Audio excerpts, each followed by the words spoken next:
Hello विद्यार्थीगण, कैसे हैं आप लोग और आपकी पढ़ाई कैसी चल रही है। ऐसे तो आप खुद शिक्षक हैं और शिक्षक के रूप में आप विद्यार्थी बनकर आए हैं।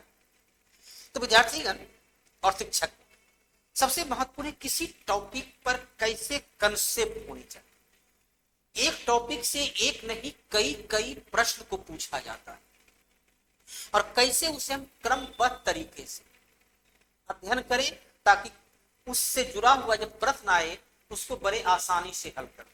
चलिए, बीपीएससी के द्वारा जो एग्जाम होती है उसमें अक्सर देखा जाता है अन्य विषयों की तुलना में इतिहास का प्रश्न सदैव ज्यादा रहता है। मतलब भारत के बीपीएससी को छोड़ करके अन्य कोई भी एग्जाम को आप लें तो आप पाओगे कि इतिहास का क्वेश्चन अन्य सभी विषय ज्योग्राफी, पॉलिटी, यहाँ तक करंट अफेयर्स की तुलना में सबसे कम पार्ट हिस्ट्री का होता है। लेकिन बिहार का एक पूरे देश में अपवाद है जहां इतिहास के प्रश्न जो है सबसे अधिक पूछा जाता है।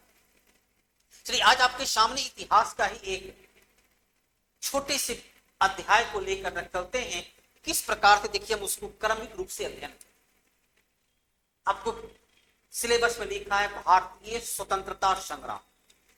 वास्तविक तौर पर स्वतंत्रता संग्राम और अंग्रेजों की विजय उसकी शुरुआत होती है 1757 से, लेकिन उसकी शुरुआत होती है अंग्रेजों के भारत में आगमन से, यूरोपियों का भारत में आगमन से। तो देखिए क्रमिक रूप से कैसे कैसे वो आगे बढ़ा और 1757 पलासी के युद्ध की नौबत कैसे पहुंची, उससे जुड़ा हुआ प्रश्न आपके सामने पूछा जाता है। सबसे पहला ध्यान रखना है कि 31 दिसंबर 1600 को ईस्ट इंडिया कंपनी का गठन हुआ और महारानी एलिजाबेथ जो इंग्लैंड की महारानी थी 15 वर्षों के लिए पूर्वी देश, उसमें स्पेशल भारत शब्द नहीं है क्योंकि इंग्लैंड पश्चिमी देश है, तो पूर्वी देशों के साथ 15 वर्षों के लिए व्यापारिक एकाधिकार ईस्ट इंडिया कंपनी को दिया गया। ईस्ट इंडिया कंपनी को John company, east India company को जॉन कंपनी के नाम से भी जाना जाता है। John company. East India company गठन 31 दिसंबर 1600 को हुआ। ऐसा नहीं था कि 1600 को भारत चलाया। जब ईस्ट इंडिया कंपनी गठन हुआ तब भारत में बादशाह कौन था, तो क्वेश्चन देखिए हो जाता है अकबर।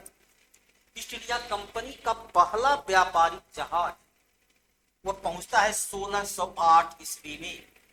कैप्टन हॉकिंस उसका कमांडर थे। तो कैप्टन हॉकिंस उसके कमांडर के रूप में आए। उन्हें इसलिए कमांडर बनाकर भेजा गया था क्योंकि वो फारसी का अच्छा ज्ञाता। अब इंग्लैंड का था तो अंग्रेजी बोलता, तो जहांगीर को अंग्रेजी आता नहीं। अकबर तो और अनपढ़ बादशाह। तो फारसी भाषा में, जो कि यहाँ की भारत उस वक्त भारत की राजकीय भाषा थी, तो कैप्टन हॉकिंस को इसीलिए कैप्टन बनाकर भेजा गया ताकि वो फारसी भाषा के ज्ञाता के रूप में वो फारसी में संवाद स्थापित कर सके। तो 1608 में कैप्टन हॉकिंस भारत आया। तब तक अकबर की मृत्यु हो चुकी थी और जहांगीर मुगल बादशाह बन चुका।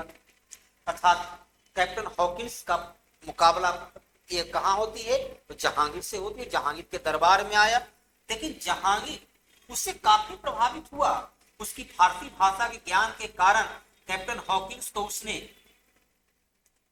इंग्लिश खान, क्योंकि अंग्रेज था, इंग्लिश बोलता था, लेकिन फारसी वार्तालाप किया, तब उसे इंग्लिश खान की उपाधि दिया। उसे अपने दरबार में 400 पद का मनसबदार, मनसबदार मुगलों का एक पद है, तो 400 पद का मनसबदार भी बनाए। लेकिन उसे व्यापारिक सुविधा नहीं मिली क्योंकि पुर्तगालियों का दबाव, पुर्तगाली की ब्लू वाटर पॉलिसी, सागरीय क्षेत्र में उसका दबदबा था। तो पुर्तगालियों के दबाव में इसे किसी प्रकार की कोई सुविधा प्राप्त नहीं हो सका। अंग्रेज इस बात को समझा, इंग्लैंड समझा कि वाकई में हमें सुविधा, जब तक पुर्तगालियों का दबदबा रहेगा, सागर क्षेत्र में उसका आतंक रहेगा, तब तक हमें भारत के बादशाह से किसी प्रकार की सहूलियत नहीं मिलेगी। तो सबसे पहली बार 1612 में सवाली का युद्ध 1612 में लड़ा गया। सवाली का युद्ध, और इस युद्ध में अंग्रेजों ने पहले पुर्तगालियों को पराजित किया। अब देखिए जीवन में जब सफलता प्राप्त करना चाहते हैं तो देखिए हम मार्ग बतलाता है कैसे सफलता मिलती है। किसी को प्रभावित डायरेक्ट नहीं कर सकते हैं तो कैसे प्रभावित कर सकते हैं उसकी जानकारी चाहिए। अंग्रेज इस बात को, क्योंकि वो व्यापारी था, वो समझ गया कि मामला कहां पर है। डायरेक्ट हम जाएंगे तो हमें कुछ हासिल नहीं होगा जब तक कि हम पुर्तगालियों पर दबाव नहीं डालेंगे, पुर्तगालियों से अपनी की श्रेष्ठता कायम नहीं करेंगे। तो अपनी श्रेष्ठता को कायम करने की सागरीय क्षेत्र में आप निर्भीक रहिए, मैं पुर्तगाली से निपट लूंगा, अर्थात मैं आपके संरक्षण के लिए खड़ा हूं। तो संरक्षण होने के नाते सुविधा देखिए मिलेगा। और यही से वाकई में भारत में अंग्रेजों का प्रवेश होता है। सवाली युद्ध में विजय के पश्चात आपने पढ़ा होगा कि 1613 में अंग्रेजों ने पहला फैक्ट्री सूरत में उसे स्थापित करने का मौका मिला। आखिरकार आया 1608 में, 1613 में क्यों मिला? तो क्योंकि अपने आप को उसने इस लायक सिद्ध किया, अपने आप को पुर्तगालियों की जगह प्रतिस्थापित किया और ये दिखलाया कि पुर्तगाली से जो आपको समस्या है, यदि आप मेरे साथ आते हैं, हमें साथ देते हैं, तो आपको वो समस्या से मुक्त कर देंगे। उसके पश्चात अंग्रेज एक व्यापारी के रूप में उसे तमाम प्रकार की सुविधा मिलता रहा। फिर 1615 में इंग्लैंड का राजा का दूत बनकर सर टॉमस रो, इंग्लैंड का राजा का दूत बनकर सर टॉमस रो भारत आया। और चूंकि सवाली का युद्ध में विजय प्राप्त हो चुकी थी, अंग्रेजों को सूरत में पहला फैक्ट्री खोलने की अनुमति मिल चुका था, अब उसके पास आगे का मंजिल प्राप्त करना आसान। अपने जीवन में इसी प्रकार आगे बढ़ना है कि एक प्रश्न को जब हल करते हैं तो दूसरे प्रश्न स्टेप बाय स्टेप बढ़ना है। यहाँ पर 1615 में सर टॉमस रो आया और फिर उसे व्यापारिक सुविधाओं का वो लेता गया, अपने को प्रूफ करता गया और व्यापारिक सुविधा प्राप्त करता गया। कहीं भी उसमें कोई यह महत्वाकांक्षा सत्ता प्राप्ति की, सत्ता की आकांक्षा कहीं नहीं दिखी, तो केवल और केवल व्यापार की भूख थी। पहले वो अपने आप को स्थापित करता है, उसके बाद राजनीतिक तौर पर, न कि एक कदम बढ़ा नहीं कि दूसरे तरफ फिर से महत्वाकांक्षा जाग उठती है और हम लोगों के मानव जीवन में ही समस्या हो जाती है। यहाँ पर देखिए सीखना है, दिखता है इतिहास के पन्नों पर, यदि आपने पढ़ा होगा, बराहम ही यमन मलेच्छ बराबर है लेकिन ज्योतिष का ज्ञाता है, इसलिए वो पूजनीय है। तो सीखने के लिए हमें अपने प्रतिद्वंदी से भी यदि सीखना हो, दुश्मनों से भी सीखना हो, उन सद्गुणों को सीखना चाहिए।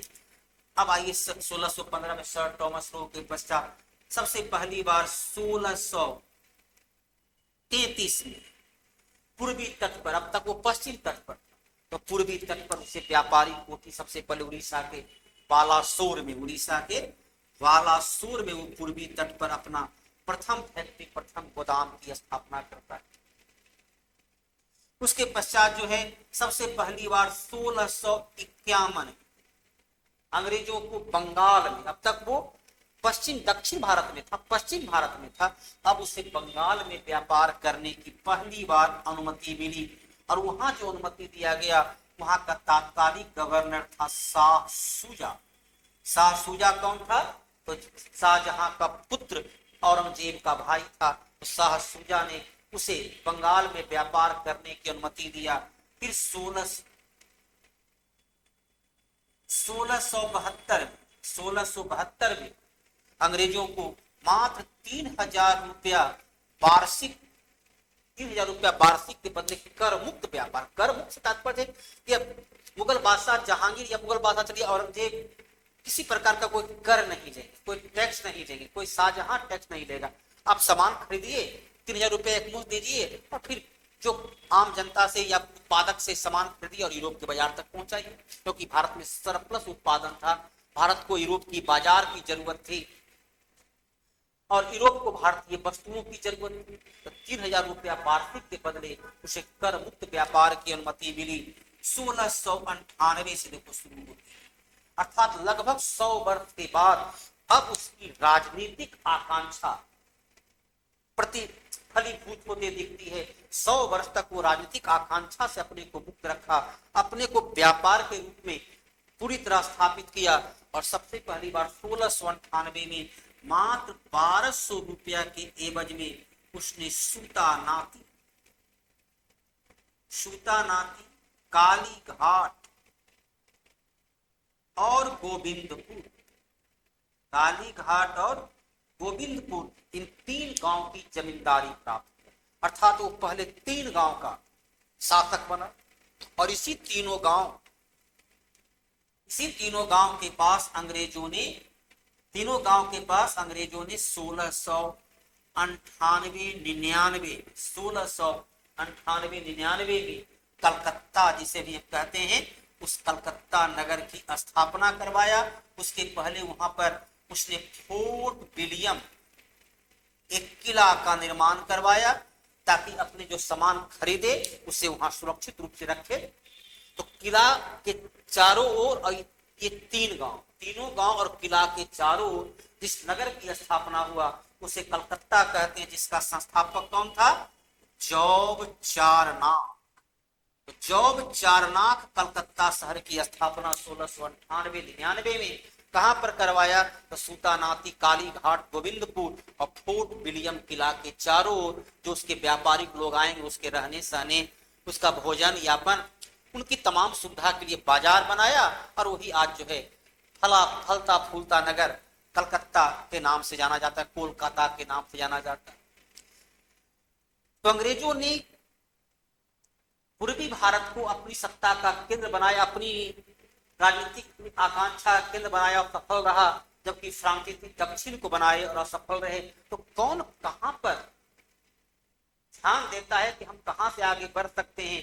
यदि सही दिशा मालूम हो तो बड़े आसानी से मंजिल मिलती है, लेकिन कितना भी मेहनत कर लें यदि दिशा सही नहीं हो तो बड़ी मुश्किल हो जाती है विद्यार्थी। अब देखिए इसके पश्चात थोड़ा सा, अब आइए तो हुआ बंगाल के क्षेत्र, थोड़ा सा चले दक्षिण की ओर। तो अंग्रेजों ने सबसे पहली बार हम देखते हैं 1639 में उसने चंद्रगिरी से, क्योंकि उसे बंदरगाह चाहिए था, व्यापार की जगह चाहिए था, सागरीय व्यापार उसे चाहिए था, तो चंद्रगिरी से उसने मद्रास, वो भी देखिए बंगाल की खाड़ी के तट पर अवस्थित थे, मद्रास शहर को लीज पर प्राप्त कि भाई यहाँ पर हमको व्यापार करने की, यहाँ पर अपने सामान रखने, माल गोदाम बनाने इत्यादि की अनुमति दिया जाए। तो मद्रास शहर को उसने लीज पर प्राप्त किया, मद्रास के क्षेत्र को, और उसने यहाँ पर एक किला का निर्माण करवाया जिसका नाम था, यहाँ पर देखिए नाम था फोर्ट विलियम, और यहाँ पर सेंट फोर्ट जॉर्ज के नाम से उसने किला का निर्माण करवाया। 1661 पुर्तगाली राजकुमारी कैथरीन का विवाह ब्रिटिश राजकुमार से होता है, और पुर्तगालियों ने दहेज स्वरूप बंबई दे दिया। पुर्तगाली को पता है आपको 1498 में आया था, गोवा पर 1510 ईस्वी कब्जा कर लिया था। तो बंबई के क्षेत्र का पूरा व्यापारिक केंद्र, क्योंकि बंबई सागर के तट पर 7 द्वीपों का टापू कहलाता है, बंबई व्यापारिक रूप से पुर्तगालियों के अधिकार में था। तो विवाह के फलस्वरूप उसने बंबई को, अब सोचो आज का बंबई और तब का बंबई, अनुमान लगाइए, तब इंग्लैंड के राजा ने मात्र 10 पाउंड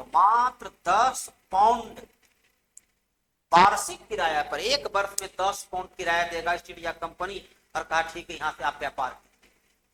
तो मात्र 10 पाउंड के वार्षिक किराया पर इंग्लैंड के राजा ने ईस्ट इंडिया कंपनी को व्यापारिक अधिकार दे दिया तथा बंबई उसे किराया पर मिल गया या दहेज में मिला। मद्रास को लीज पर प्राप्त किया, और बंगाल में उसने मुगलों की सहायता से व्यापारिक कोठी की स्थापना किया। अब देखो समूचे क्षेत्र जो है वो सागरीय क्षेत्र पर, सूरत में उसे व्यापारिक कोठी खोलने की अनुमति मिल चुकी थी। मद्रास सागर तट पर, कलकत्ता सागर तट पर एक अपना पांव जमाते हुए कैसे वो स्थायित्व को प्राप्त किया है, तो कैसे कैसे वो आगे बढ़ा है उसे देख।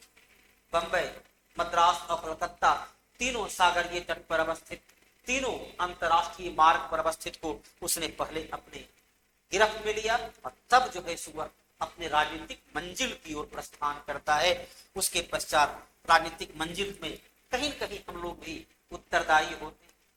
अंग्रेजों को जो राजनीतिक मंजिल मिली उसके लिए अंग्रेजों से ज्यादा हम लोग, अंग्रेजों की बुद्धिमानी से ज्यादा भारतीयों की लोभ, भारतीयों की मूर्खता और भारतीयों की राष्ट्रीयता का अभाव उसके लिए उत्तरदायी रहा। अब कुछ परिस्थितियां भी अनुकूल, लंबा चले तो कहीं कहीं तो अनुकूल आएगा ही।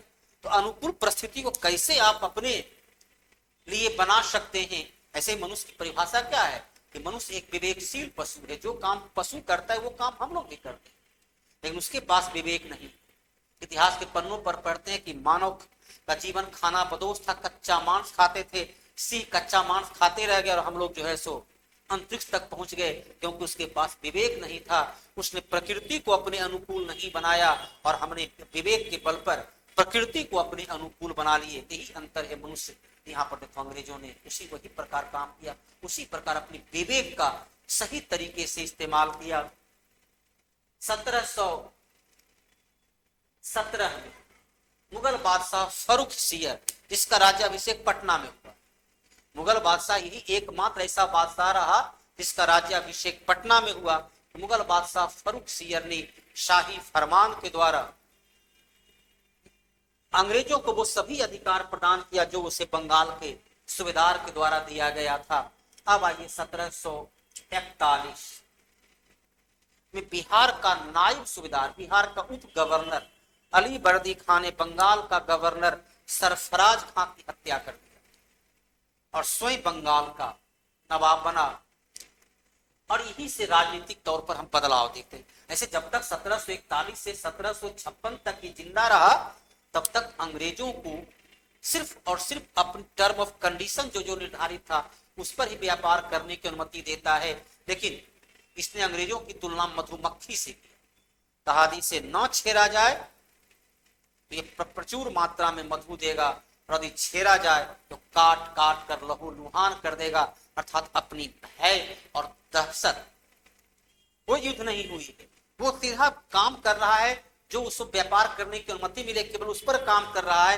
लेकिन देखो पहले वो मन में भय और दहशत पैदा करता है। इसी उसका उदाहरण है कि उसने कहा इसकी तुलना मधुमक्खी से किया, यदि न छेड़ा जाए तो प्रचुर मात्रा मधु देगा, छेड़ा जाए तो काट काट कर लहू लुहान कर देगा। 1756 में अली बर्दी खां की मृत्यु के बाद उसका नाती सिराजुद्दौला गद्दी पर बैठा। अब यही से राजनीतिक पारिवारिक समस्या में अंग्रेजों का हस्तक्षेप होता है ताकि वो उसका लाभ उठा सके। नवाब सिराजुद्दौला का विरोधी उसकी मौसी घसीटी बेगम और बिहार के पूर्णिया का शासक शौकत जंग को अंग्रेजों ने संरक्षण प्रदान किया और सिराजुद्दौला से उसकी पैमानस्ता की शुरुआत हुई, क्योंकि सिराजुद्दौला का प्रतिद्वंदी को वो साथ दिया। और इसी का परिणाम था कि सिराजुद्दौला जो है, जो बिना पूर्व तैयारी का, बिना पूर्व योजना का, वो सबसे पहले 1756 में कलकत्ता के फोर्ट विलियम पर आक्रमण किया, क्योंकि तृतीय कर्नाटक युद्ध फ्रांसीसियों के भय से अंग्रेज वहां का घेराबंदी, किलाबंदी करना शुरू किया। इसने रोका, जमीन हमारा, तुम कैसे घेराबंदी शुरू किए हो? अंग्रेजों ने नाफरमानी किया, घेराबंदी को जारी रखा। नवाब सिराजुद्दौला गुस्से में आया, फोर्ट विलियम पर आक्रमण कर दिया और फोर्ट विलियम पर 20 जून का तारीख था। अंग्रेजों के फोर्ट विलियम पर आक्रमण करने के उपरांत अंग्रेज पराजित हुए। 146 अंग्रेज को बंदी बनाया गया। अंग्रेज को बंगाल छोड़कर भागना पड़ा। इस 146 अंग्रेज को उसने 20 जून बंगाल की उमस भरी उस गर्मी में एक लगभग 18 बाय 14 वर्ग फीट के कमरे में बंद कर दिया। तब 3 दिन के बाद 20 तारीख को बंद किया, 23 तारीख को दरवाजा खोला गया तो 23 को छोड़कर शेष की मृत्यु हो चुकी थी। यह घटना काल कोठरी, ब्लैक हॉल के नाम से जाना जाता है। यकीनन तौर पर जब सेट बनाते होंगे, देखिए तमाम क्वेश्चन आपको मिलता हो। उसके पश्चात नवाब सिराजुद्दौला बिना कोई राजनीतिक सूझबूझ दिए विजय प्राप्त कर तो लिया था, लेकिन उसकी सुरक्षा का बिना प्रावधान किए हुए, बिना प्रबंधन किए हुए राजधानी मुर्शिदाबाद लौट आया है और उसने कलकत्ता का नाम अली नगर रख दिया। कलकत्ता का नाम अली नगर रखा और मानिक चंद नामक व्यापारी को कलकत्ता सौंप दिया। अंग्रेजों ने उसका फायदा उठाया। मद्रास से जल मार्ग होते हुए लॉर्ड क्लाइव और पार्सन बंगाल पहुंचा। मानिक चंद थहरा व्यापारी व्यापार को केवल पैसा चाहिए। मानिकचंद को रिश्वत देकर कलकत्ता को फिर से प्राप्त कर, जिस कलकत्ता को विजय प्राप्त किया गया युद्ध के द्वारा, तो कलकत्ता बड़े आसानी से अंग्रेजों के हाथों में चला जाता है। तो केवल विजय प्राप्त करना नहीं बल्कि उसका प्रबंधन करना सबसे महत्वपूर्ण होता है। तो विजय प्राप्त करने के बाद भी उसके हाथों से कलकत्ता निकल गया। जब कलकत्ता निकल गया तो अब पछताए बहुत किया। जब चिड़िया चुग गई खेत तो उन्हें समझौता करना पड़ा, जिसे हम कहते हैं अलीनगर की संधि। अलीनगर की संधि किया गया फरवरी 1757 में अलीनगर की संधि किया गया। अलीनगर की संधि करने के उपरांत कलकत्ता और बंगाल में फिर अंग्रेजों को उसी प्रकार व्यापारिक अधिकार प्राप्त हो चुका जो 1756 के पहले था। अब जाहिर सी बात है नवाब सिराजउद्दौला और अंग्रेजों के बीच समझ तो कटता आ गई। रहमन धागा प्रेम का मत तोड़ो चटका है, टूटे पे भी ना जुड़े, जुड़े गांठ पड़ जाए तो गांठ तो पड़ चुका था। समझौता तो हुआ लेकिन गांठ तो पड़ चुकी। अब अंग्रेज चाहता था कि नवाब सिराजउद्दौला आदि रहेगा तो हमें पग पग पर बाधा डालेगा, कहीं हमारे पसंद का आदि व्यक्ति गद्दी पर बैठ जाए जो हमारे अनुकूल हो, समस्या हल है। उसमें देखो इसका दामाद मीर जाफर को उसने मोहरा बनाया। मीर जाफर जो उसका सेनापति भी था, उसे प्रलोभन दिया कि वृद्ध हो रहे ससुर के पीछे क्यों हो, अरे सत्ता को तुम प्राप्त कर सकते हो, सत्ता को तुम प्राप्त कर सकते हो। और उस प्रलोभन में वो आया। मानिकचंद को रिश्वत देकर पहले ही खरीद चुका। बंगाल का बैंकर माने उस वक्त धनाढ़ व्यक्ति जगत सेठ राय दुर्लभ अमीन चंद को किसी को लोभ तो किसी को षड्यंत्र के द्वारा उसने अपने पक्ष में किया। और तब वह ठीक फोर्ट विलियम के आक्रमण के 1 साल के बाद 22 जून को प्लासी के मैदान में उतरता है। सेनापति पहले से मिले हुए हैं तो अंग्रेजों को बड़े आसानी से विजय मिल जाती। ये था देखिए 1757 तक का। इसी प्रकार से क्वेश्चन पूछे ईस्ट इंडिया कंपनी गठन के समय मुगल बादशाह कौन था? ईस्ट इंडिया कंपनी का पहला व्यापारिक फोर्स जो है जहाज जो भारत पहुंचा, कहां पहुंचा? सूरत पहुंचा। किसके नेतृत्व में? कैप्टन हॉकिंस के नेतृत्व में। सवाली का युद्ध कब हुआ? 1612 में। पहला फैक्ट्री स्थापित करने की अनुमति कहां मिला? 1613 सूरत में। तो सर थॉमस रो कब आया? 1615। इसी प्रकार का क्वेश्चन, यही तो ऑब्जेक्टिव क्वेश्चन।